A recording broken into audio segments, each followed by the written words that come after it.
Parte 5. Princípio 2. Aprecie honesta e sinceramente. 3. Aquele que conseguir isso terá todo mundo ao seu lado. Aquele que não o conseguir trilhará um caminho isolado.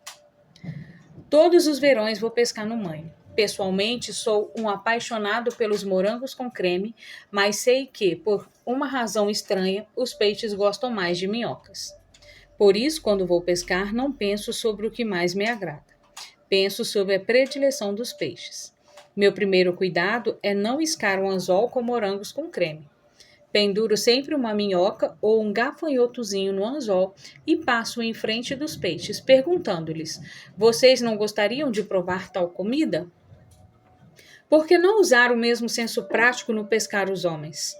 Foi o que fez Lloyd George, primeiro-ministro da Grã-Bretanha, durante a Primeira Guerra Mundial. Quando alguém lhe perguntou o que havia feito para se manter ainda no poder, depois de todos os outros chefes do tempo da guerra, Wilson, Orlando e Clemêncio, terem sido destituídos e esquecidos, respondeu que podia atribuir a sua permanência no poder apenas a uma coisa: o fato dele ter aprendido ser necessário iscar o anzol para satisfazer a necessidade do peixe. Por que falar sobre o que nós queremos? Isso é criancice. Absurdo. Naturalmente, você está interessado no que quer. Está eternamente interessado em tal coisa. Mas apenas você, ninguém mais. O resto dos homens não é diferente. Estamos todos interessados no que nós queremos. Assim, o único meio existente na Terra para influenciar uma pessoa é falar sobre o que ela quer e mostrar-lhe como realizar o seu intento. Lembre-se disso amanhã, quando estiver procurando conseguir que alguém faça uma determinada coisa. Se, por exemplo, não quiser que seu filho fume, não lhe pregue sermões e não fale sobre o seu desejo. Mostre-lhe, porém, que os cigarros diminuem as suas possibilidades no futebol ou de vitória na corrida de 100 metros. É um excelente processo para ser empregado, quer você esteja tratando com crianças, filhotes ou chimpanzés. Ouça este exemplo. Ralph Waldo Emerson e seu filho tentaram um dia levar um bezerro para dentro da cocheira. Mas ambos cometeram o erro comum de só pensar no que estavam querendo. Emerson empurrava o bezerro enquanto o filho puxava. Mas o animalzinho agia exatamente como Emerson e o filho. Pensava antes no que ele queria, por isso firmou as pernas e obstinadamente se recusou a deixar o campo. Uma empregada irlandesa viu a luta. Era uma mulher incapaz de escrever ensaios e livros, mas naquele momento teve muito mais senso ou instinto que o grande Emerson. Pensou sobre o que o bezerro queria. Colocou maternalmente um dedo na boca do animal, deixou que ele o chupasse, enquanto facilmente conduziu o teimoso bezerro para dentro da cocheira. Cada ato que você realizou, desde o dia em que nasceu, foi porque você queria alguma coisa. Lembra-se daquela vez que deu $100 para a doação? Sim, não foi uma exceção à regra. Deu uma centena de dólares à doação porque queria praticar uma ação bonita, altruísta, divina, porquanto ajudaste a um de meus irmãos humildes, também ajudaste a mim. Se você não se sentisse melhor com tal ação do que permanecer com o dinheiro, não teria dado. Por certo que poderia ter feito tal contribuição também por se sentir envergonhado de recusar ou porque alguém lhe fizera o pedido nesse sentido. Mas de uma coisa não resta a menor dúvida: fez a contribuição porque queria alguma coisa. O professor Harry Overstreet, no seu grande livro Influence Humane Behaviour, diz: a ação emana daquilo que fundamentalmente desejamos. E o melhor conselho que se pode dar às pessoas que têm necessidade de convencer alguém, seja nos negócios, no lar, na escola ou na política, é despertar na outra pessoa um desejo ardente. Aquele que puder conseguir isso terá todo mundo ao seu lado. Aquele que não conseguir trilhará um caminho isolado. Andrew Carnegie, o pobre rapaz escocês que iniciou uma vida ganhando 2 centavos por hora e deixando 365 milhões de dólares, aprendeu logo nos primórdios da sua existência que o único modo de influenciar as pessoas é falar sobre o que elas querem. Teve apenas 4 anos de escola, mas aprendeu como tratar as pessoas. Para exemplificar, sua cunhada estava preocupadíssima com seus 2 filhos. Os rapazes estudavam na Yale e achavam-se tão ocupados com suas atividades que deixavam de escrever para casa. Nem mesmo davam importância às cartas ansiosas de sua mãe. Carnegie propôs então uma aposta de $100, como ele seria capaz de obter uma resposta dos rapazes sem mesmo lhes pedir tal coisa, e na volta do correio. Alguém aceitou a aposta. Carnegie escreveu aos sobrinhos uma carta comum e no pós-escrito mencionou casualmente que mandava uma nota de $5 para cada um deles. Esqueceu-se, porém, de incluir o dinheiro. A resposta não demorou, com agradecimentos ao querido tio Andrew pela sua bondosa carta, e você mesmo pode terminar a sentença. Um outro exemplo de persuasão vem de Stan Novak de Cleveland, em Rockville, um participante de nosso treinamento. Stan, ao voltar do trabalho para casa certa noite, encontrou o filho caçula Tim, batendo o pé e gritando, sentado no chão da sala. No dia seguinte, começaria na escola e recusava-se a ir.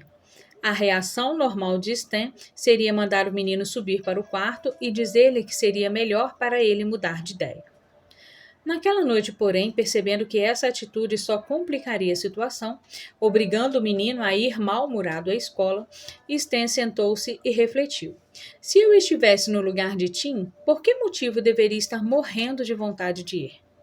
Ele e a esposa fizeram uma lista de todas as coisas agradáveis que Tim faria lá, tais como pintar com os dedos, cantar, conhecer outras crianças e fazer amigos. Trataram então de colocar essas coisas em prática. Todos nós começamos a pintar com os dedos sobre a mesa da cozinha.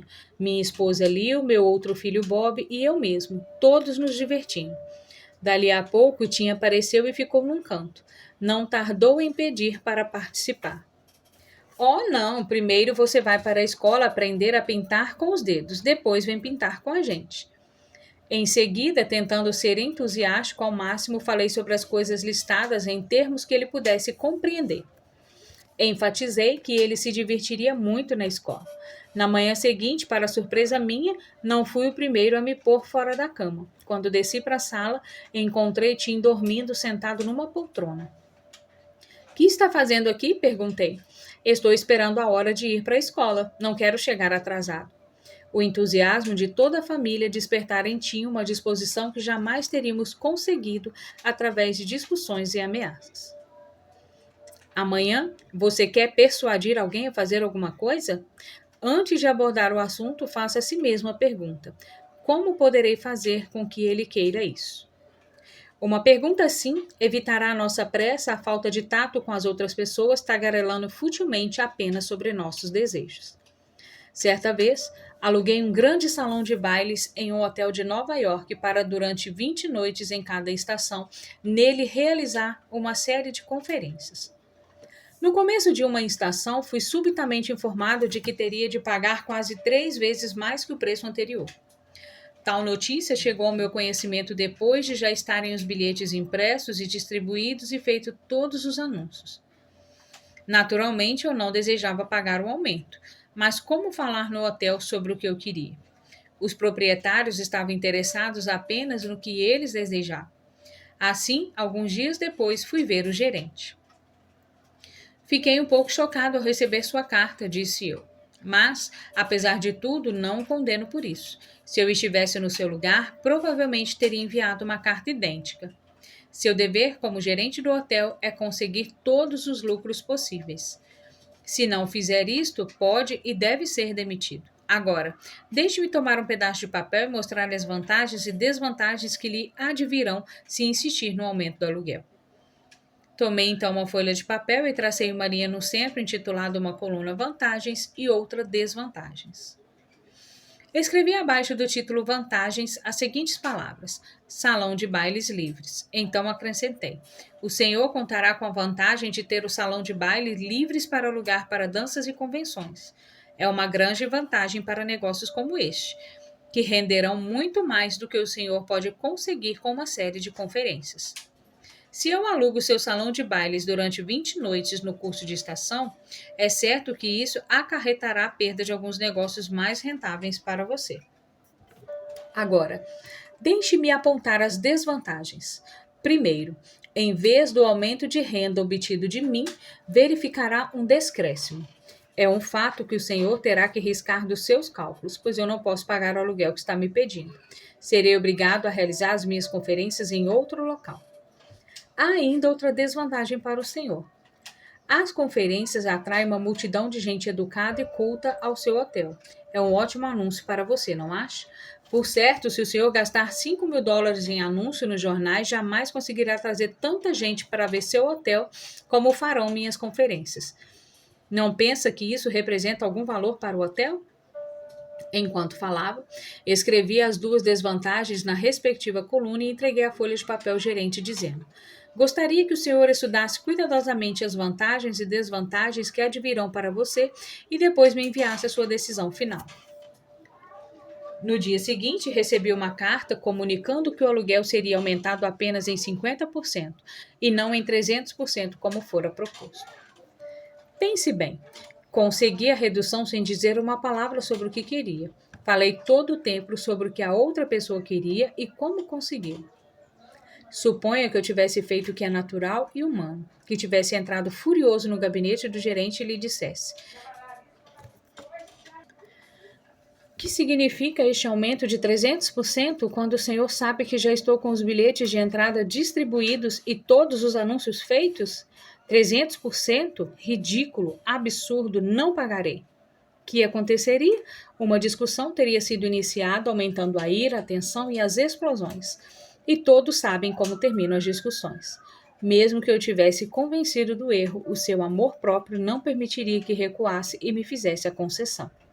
Eis aqui um dos melhores conselhos já dados sobre a fina arte das relações humanas.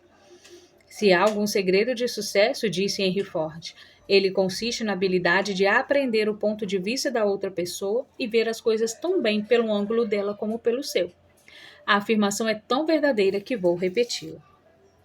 Se há algum segredo de sucesso, ele consiste na habilidade de aprender o ponto de vista da outra pessoa e ver as coisas tão bem pelo ângulo dela como pelo seu. Essa verdade é tão simples, tão evidente que todos os homens deviam conhecê-la imediatamente. E, entretanto, ignoram-na 90% das pessoas e 90% das vezes. Um exemplo? Examine as cartas que chegaram amanhã à sua mesa de trabalho e verá que a maioria delas viola os princípios mais rudimentares do bom senso.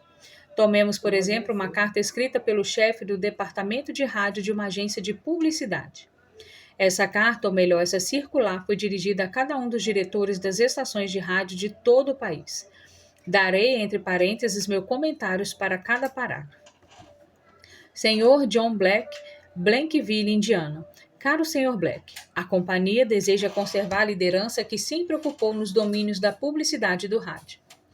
Quem cuida dos desejos da sua companhia? Ando preocupado com meus próprios problemas? O banco recusa renovar a hipoteca da casa? Os gafanhotos destroem toda a plantação? O mercado de títulos caiu ontem? Perdi o trem esta manhã? O médico disse-me que estou com uma pressão arterial muito alta. Ando neurastênico, tenho caspa e não fui convidado para a festa da casa de John ontem à noite. E o que acontece ao chegar aqui? Vim para o escritório preocupado, abro a minha correspondência e eis um cara lá de Nova York me aborrecendo sobre seus projetos e desejos. Bah, se pelo menos compreendesse a impressão causada pela carta que me dirigiu, abandonaria o negócio de publicidade e iniciaria a fabricação de carrapaticida para carneiro.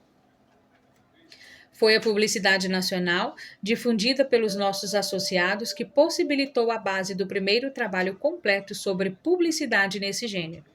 Desde então, nossos programas cuidadosamente elaborados fizeram com que permanecêssemos no alto acima de quaisquer outras agências, isso durante vários anos seguintes. Abre aspas. O senhor está bem? A casa é a mais rica e a mais poderosa? Muito bem, no alto, não está? Que tem isso? O senhor poderia ser tão poderoso quanto os dirigentes da General Motors, da General Electric e do Estado-Maior do Exército Americano, todos juntos. Se o senhor tivesse mais inteligência que um beija-flor, compreenderia que estou interessado em saber como eu sou grande e não como o senhor é grande. Todas essas alusões aos seus extraordinários sucessos fizeram com que eu me sentisse pequeno e sem importância. Fecho parênteses. Desejamos oferecer aos nossos clientes os últimos empreendimentos concernentes a diversões às diversas estações transmissoras. Abre parênteses. O Senhor deseja? O Senhor deseja. O Senhor é um asno incontestável. Não me interessa o que o Senhor deseja, o que o presidente deste país deseja. Deixe-me dizer de uma vez por todas que apenas estou interessado no que eu desejo. E o Senhor não disse uma só palavra sobre isso na sua absurda carta. Fecha parênteses. Poderia, pois, fornecer-nos a lista preferencial com todos os empreendimentos relativos aos programas e horários e todos os detalhes de que necessitamos para a escolha judiciosa do melhor tempo para a emissão dos nossos anúncios? Abre o parênteses. Lista preferencial. Que ousadia! O Senhor é atrevido. Com as suas referências sobre a sua companhia, o Senhor faz com que me sinta pequeno. E então pede-me para colocá-la numa lista preferencial, nem sequer se lembrando de pedir por favor quando eu sugere isso. Feche o parênteses. Uma pronta resposta, inteirando-nos dos seus últimos empreendimentos, será útil aos nossos interesses mútuos. Abre parênteses. O Senhor está louco. Manda-me uma carta escrita a tempos e espalhadas por toda parte como as folhas de outono. E tenho o desplante de pedir-me para sentar e ditar uma carta pessoal quando estou preocupado com a hipoteca e a minha pressão arterial. E isso para responder a uma carta. E ainda me pede para fazer isso prontamente. Que entende o Senhor por prontamente? Não sabe que estou tão ocupado quanto o Senhor, ou pelo menos que gosto de pensar assim? Já que estamos tratando deste assunto, quem lhe deu o direito de senhorilmente dar-me ordens? O Senhor disse: Isso será útil nos nossos mútuos interesses. Afinal, o Senhor começou a perceber o meu ponto de vista, mas foi muito vago no dizer qual seria a minha vantagem. Feche parênteses. Muito respeitosamente. John Doe, diretor do Departamento de Rádio. PS. Inclua um tópico do Bankville Journal que será de interesse e que o senhor pode querer erradicar na sua estação de rádios. Abre aspas. Abre parênteses. Finalmente, aqui embaixo no PS, o senhor menciona alguma coisa que pode ajudar-me a resolver um dos meus problemas. Por que não começou a carta com isso? Qualquer agente de publicidade que se torne culpado de ser o autor de uma baboseira como a que o senhor me mandou deve ter alguma coisa de anormal na medula. O senhor não precisa de uma carta relatando os meus últimos empreendimentos. O que o senhor necessita é de um pouco de iodo na glândula tireoide.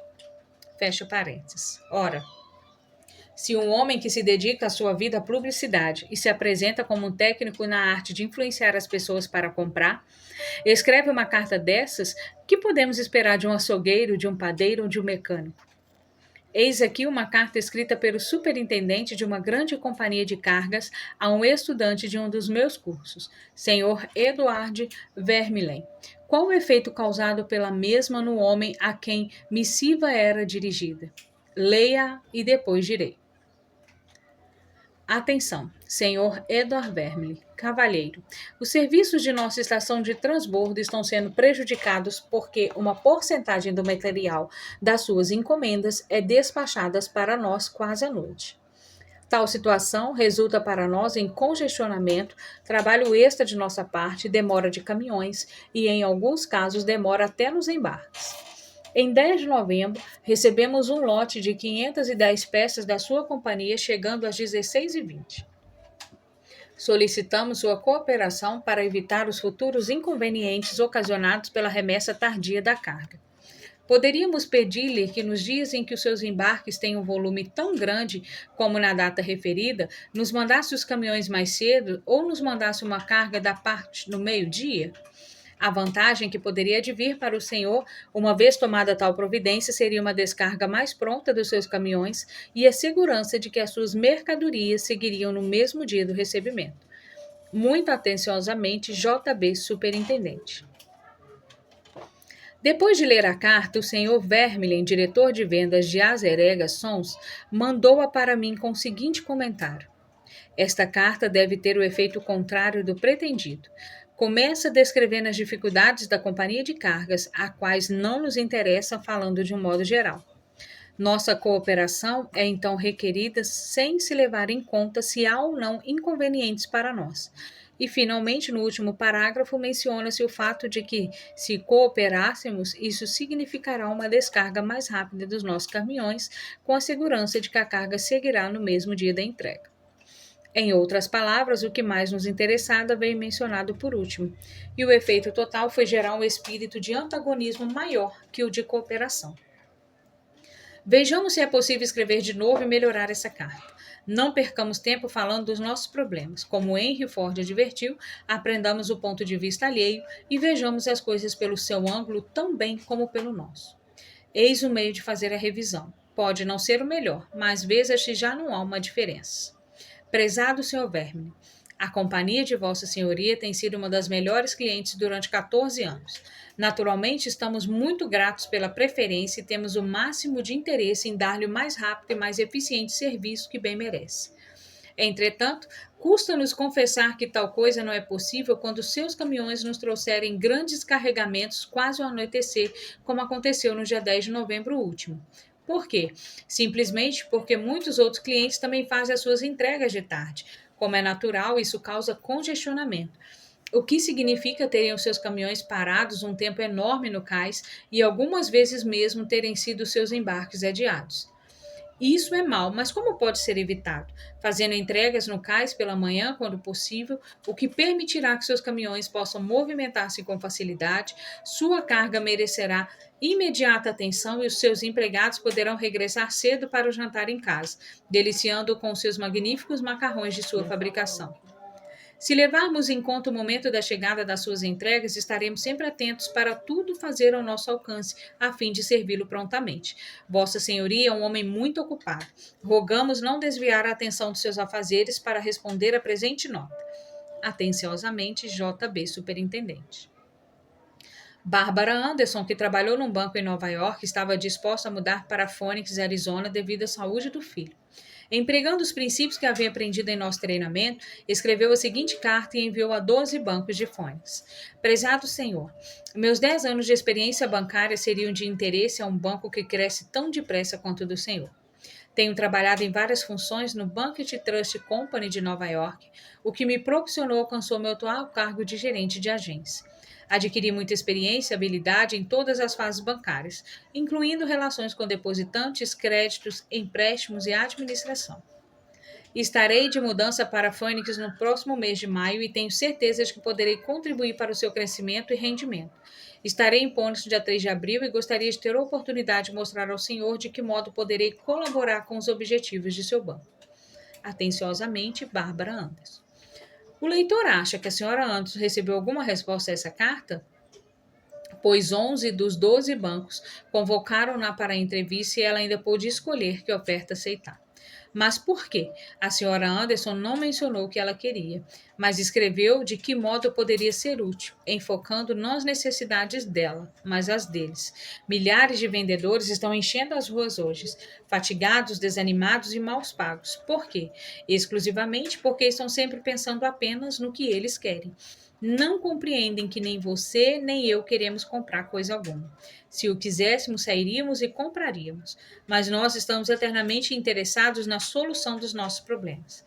E se um vendedor é capaz de mostrar-nos com seu serviço ou com suas mercadorias pode ajudar-nos a resolver nossos problemas, não necessita vender-nos coisa alguma. Nós compraremos. E todo cliente gosta de sentir que está comprando e que nunca lhe estão vendendo. Apesar disso, muitos homens passam a vida vendendo sem olhar as coisas pelo ângulo do cliente. Por exemplo, resido em Forest Hills, uma pequena comunidade de casas particulares no centro da grande Nova York. Um dia eu ia apressado para a estação quando encontrei-me com um corretor de imóveis que tinha comprado e vendido propriedades naquela região por muitos anos. Conhecia bem Forest Hills e por isso precipitadamente lhe perguntei se o estuque de minha casa era feito com tela metálica ou com telas ocas. Disse-me que não sabia e declarou-me que eu já sabia, que podia ter uma informação segura procurando a Forest Hills Garden Associate. Pela manhã seguinte, recebi uma carta sua. Trazia-me a informação pedida? Podia tê-la conseguido em 60 segundos com um telefonema, mas não o fez. Disse-me novamente que eu podia ter a informação telefonando e aproveitou um ensejo para pedir-me que lhe desse a preferência de seu seguro. Não estava interessado em ajudar-me, estava interessado apenas em ajudar-se. J. Rogers Lucas, de Birmingham, Alabama, conta como dois vendedores de uma mesma companhia lidaram com o mesmo tipo de situação. Ele relatou: muitos anos atrás, eu trabalhava numa pequena companhia com recursos humanos. Próximos de nós estavam instalados escritórios de uma grande companhia de seguros. A empresa determinava zonas de trabalho aos corretores e dois deles se encarregaram da nossa companhia. Vou chamá-los de Carl e John. Certa manhã, Carl apareceu no meu escritório e por acaso mencionou que sua companhia tinha acabado de introduzir no mercado uma nova apólice de seguro de vida para executivos. Achava que talvez estivéssemos interessados ou poderíamos nos interessar, e que voltaria mais tarde, tão logo dispusesse maiores detalhes sobre o seguro. No mesmo dia, John nos viu andando na rua enquanto voltávamos de um intervalo para um cafezinho e gritou: Ei, senhor Lucas, espere aí, tenho uma grande novidade para vocês. Ele se apressou e, muito entusiasmado, falou-nos sobre uma apólice de seguro de vida para executivos que a sua companhia tinha lançado naquele mesmo dia. A mesma apólice mencionada por acaso por Cal. Ele queria que adquirisse uma das primeiras, deu-nos uma série de informações importantes sobre a cobertura de risco e terminou acrescentando: a apólice é tão recente que amanhã vou ter de pedir a alguém do escritório para me explicar como é que ela funciona. Por enquanto, preencha os formulários, assine, porque assim teremos mais dados com que ir trabalhando. O entusiasmo dele nos deixou interessados em ter as apólices, embora não tivéssemos no momento maiores informações sobre elas. Mais tarde, os detalhes vieram a confirmar o que John havia compreendido delas, e ele não apenas conseguiu vendê-las no pessoal do escritório, como também dobrou nossa cobertura. Cal também teria vendido a apólice, mas não houve da parte dele nenhum esforço para despertar em nós a vontade de comprá-las. O mundo está cheio de pessoas assim, exploradoras, que só olham para si. Por isso, o raro indivíduo que desinteressadamente procura ser útil aos outros desfruta enormes vantagens. Encontra pequena concorrência. Howard Jung disse: o homem que pode colocar-se no lugar de outros homens, que pode compreender as maquinações dos seus cérebros, não precisa ter preocupações acerca do que lhe reserva o futuro. Se depois de ler este livro conseguir uma coisa, um aumento na tendência de pensar sempre segundo o ponto de vista das outras pessoas e encarar as coisas pelo seu ângulo, se obtiver esta coisa, ela facilmente lhe provará que é um dos marcos da sua vida. Considerar o ponto de vista alheio e despertar no outro um desejo de possuir algo não deve ser entendido como manipulação, decorrendo disso que a pessoa fará alguma coisa em detrimento dela e em benefício de quem a persuadiu. Numa negociação, ambas partes saem beneficiadas. Nas cartas ao Sr. Vermelho, ambos, tanto o remetente quanto o destinatário, ganharam ao trocar informações. Tanto o banco quanto a Sra. Anderson ganharam com a carta enviada por ela, no sentido de que o banco contratou uma valiosa funcionária e a Sra. Anderson um emprego ajustado às suas necessidades. E no caso da venda da apólice de seguro ao Sr. Lucas por John, ambos saíram ganhando nessa transação. Outro exemplo em que ambas partes saem ganhando com o emprego do princípio de despertar um desejo ardente na outra pessoa vem de Michael Wind, de Warnick, Rhode Island, vendedor local da Shell Oil Company. Mike tinha a ambição de ser o vendedor número 1 de seu distrito, mas um dos postos oferecia-lhe obstáculo. O posto era dirigido por um senhor de idade avançado que de modo algum encontrava estímulo para organizar seu estabelecimento. Dessa maneira, suas vendas caíam em números expressivos. O gerente não dava ouvidos a Mike, que lhe sugeria melhorar o posto. Depois de muita insistência e de conversas francas, que diga-se não conseguiriam devolver o senhor, Mike decidiu convidar o gerente para fazer uma visita ao novo posto que a Shell havia inaugurado recentemente na sua região. O gerente ficou tão impressionado com os recursos do novo posto que acabou por limpar e organizar o seu, registrando certo aumento nas vendas. Isso propiciou a Mike a oportunidade de se tornar o melhor vendedor de sua região. Nenhuma conversa ou discussão tinha ajudado, mas tão logo despertou um desejo ardente no velho gerente, simplesmente mostrando-lhe o moderno posto. As portas estavam abertas para alcançar sua meta. E ambos, Mike e o gerente, saíram ganhando. A maioria dos homens vai à escola aprender a ler Virgílio e a dominar os mistérios dos cálculos sem jamais descobrir como funcionam seus cérebros. Vejamos um exemplo. Certa vez dei um treinamento sobre fala eficaz para jovens universitários que iam entrar para a Carri Corporation, grande fabricante de aparelhos de ar-condicionado. Um dos participantes pretendeu persuadir os outros a ir jogar basquetebol e eis como agiu. Quero que vocês venham jogar basquetebol. Gosto muito desse jogo, mas as poucas vezes que tenho ido ao ginásio não encontrei número suficiente de pessoas para formar um time. 2 ou 3 de nós estivemos parte da noite passada jogando a bola de um para o outro e saí com equimose numa das vistas. Desejo que vocês, rapazes, venham amanhã à noite. Eu quero jogar basquetebol. Falou ele sobre alguma coisa que você queira? Você não quer ir para o ginásio aonde ninguém vai. Você não se interessa pelo que ele quer. Não deseja conseguir também uma equimose, certamente. Podia ele mostrar-lhe como obter as coisas que você deseja com o uso do ginásio? Seguramente. Mais vida. Provoca um grande apetite. Esclarece o cérebro, diversões, jogos, basquetebol. Repetindo, sabe o conselho do professor Overstreet? Primeiro, despertar na outra pessoa um desejo ardente. Aquele que conseguir isso terá o mundo todo ao seu lado. Aquele que não o conseguir trilhará um caminho isolado. Um dos estudantes dos cursos de treinamento do autor andava preocupado com o filhinho seu. A criança tinha o peso abaixo do normal e recusava-se a comer.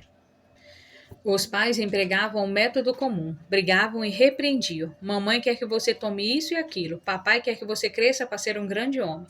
A criança prestou alguma atenção a tais pedidos? Prestou tanta atenção como você e eu prestamos a um simples grão de areia em toda a extensão de uma praia.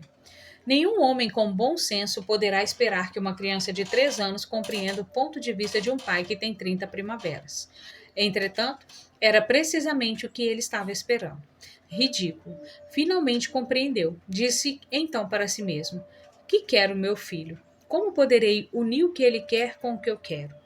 Foi tarefa fácil quando começou a pensar sobre o assunto. Seu filho possuía um velocípede no qual gostava de passear para baixo e para cima diante da casa no Brooklyn. Poucas portas abaixo, na mesma rua, vivia um menino grandalhão que costumava fazer o garoto descer no velocípede para passear nele.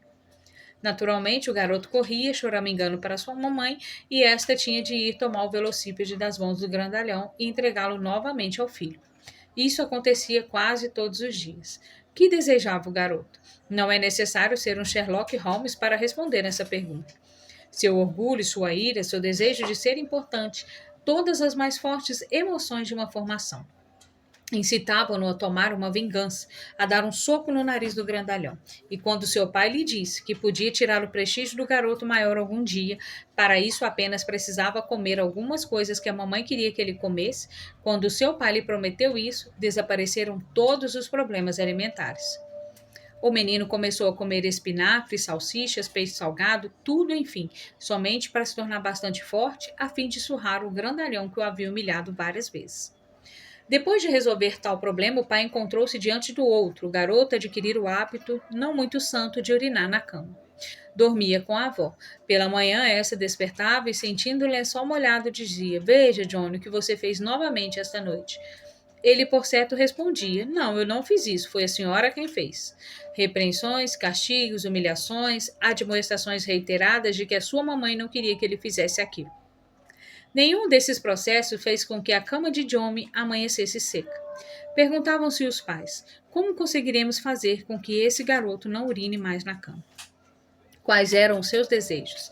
Primeiro, queria usar pijama como o papai, em vez de camisa de dormir, como a vovó.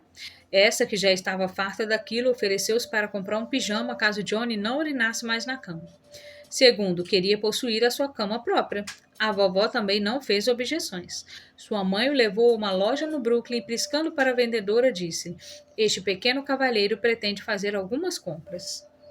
A vendedora fez-o sentir muito importante, perguntando: Como posso ajudar, jovem? O garoto tornou-se um par de polegadas mais alto e respondeu: Desejo comprar uma cama para mim. Quando lhe foi mostrada uma que a mãe queria que fosse comprada, ela piscou novamente para a vendedora e o garoto acabou convencido de que devia comprá-la. A cama foi entregue no dia seguinte e à noite, quando o pai chegou em casa, o garoto foi recebê-lo à porta gritando: Papai, papai, vem ao meu quarto ver a minha cama que eu comprei. O pai, olhando a cama, obedeceu o conselho de Charles Schwab. Foi sincero na aprovação e pródigo no elogio. Você agora não vai molhar a sua caminha, não é? Perguntei. Oh, não, não. Eu não urinarei na minha cama. O garoto fez a promessa envolvendo seu orgulho. Era a sua cama. Ele, apenas ele, havia comprado. E agora estava usando pijama como um homenzinho. Queria proceder, pois, como um homem. E assim fez. Um outro pai, Kate Dustman, engenheiro especialista em telefones e estudante do meu curso, não conseguia que sua filhinha de 3 anos de idade se alimentasse pela manhã. Todos os métodos usuais de repreensões, ameaças, castigo deduziram em fracasso. Então os pais perguntaram a si mesmos: como poderemos fazer com que ela queira isso? A garotinha gostava de imitar a mamãe, para se sentir maior e crescer. Assim, certa manhã, os pais a colocaram numa cadeira e deixaram que ela mesma preparasse a sua alimentação. Justamente no momento psicológico, tendo o pai entrando na cozinha, quando ela estava fazendo os preparativos, a menina exclamou: olhe, papai, hoje eu mesmo estou preparando o meu mingau de aveia. Nesse dia, comeu 2 pratos de cereais sem a menor coação, pois estava interessada. Havia se sentido importante ao fazer sua alimentação matinal e encontrou seu meio de autoexpressão. William Winter frisou certa vez que a autoexpressão é uma necessidade dominante da natureza humana, porque nós não podemos empregar a mesma psicologia nos negócios. Quando temos uma ideia brilhante, em vez de apresentá-la a outra pessoa como nossa, por que não a deixamos cozinhar e misturar a ideia? Essa pessoa vai encará-la como sendo dela mesma, gostará e comerá 2 pratos da nossa ideia. Lembre-se, primeiro despertar na outra pessoa um desejo ardente. Aquele que conseguir isso terá o mundo ao seu lado. Aquele que não conseguir trilhará um caminho isolado.